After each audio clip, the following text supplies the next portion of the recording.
私家醫院住院收費海鮮價仲要不斷咁上漲，令到住院嘅保險保費咧大幅增加。即使買咗保險咧，大件事都要返政府醫院，因為怕咧保額唔夠賠。消委會研究指出，私院嘅收費咧透明度不足，例如咧收費機制含糊啦、醫患資訊唔對稱等。並提出咧5項建議，希望咧提高消費者對私院嘅信心。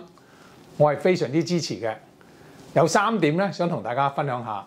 第一，設立收費清晰嘅資料庫。目前私家醫院或日間醫療中心收費咧標準不一，甚至咧同一項治療收費咧都有好大嘅差異。消委會建議政府提供指引，等私院可以更一致咁列出同一治療包括嘅收費數據。又建議政府建立市民易睇易明、一眼睇晒又可以比較嘅中央資料庫。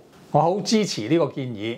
市民知道自己大概要使幾多錢，自然咧更加有信心去私家醫院啦。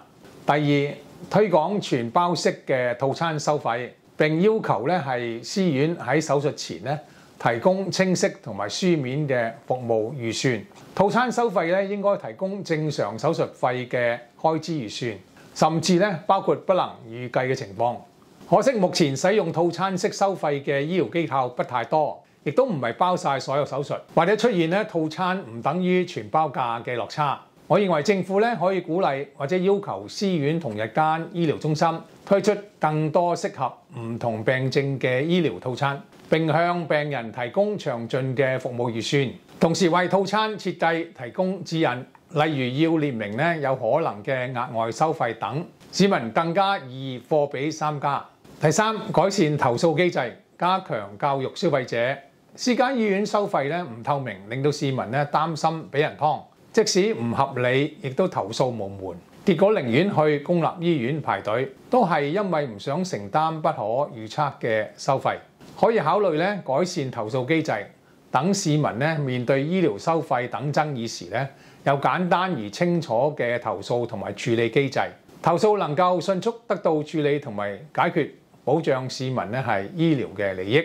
政府今年會就私營醫療透明度收費立法諮詢業界，我期望可以咧盡快實施，改善亂收費嘅問題。市民安心之餘咧，亦都令到有能力嘅市民咧選擇私營醫療系統，等公營服務咧能夠專注有需要嘅人士。請大家留言讚好，同埋咧係轉發分享，多謝大家。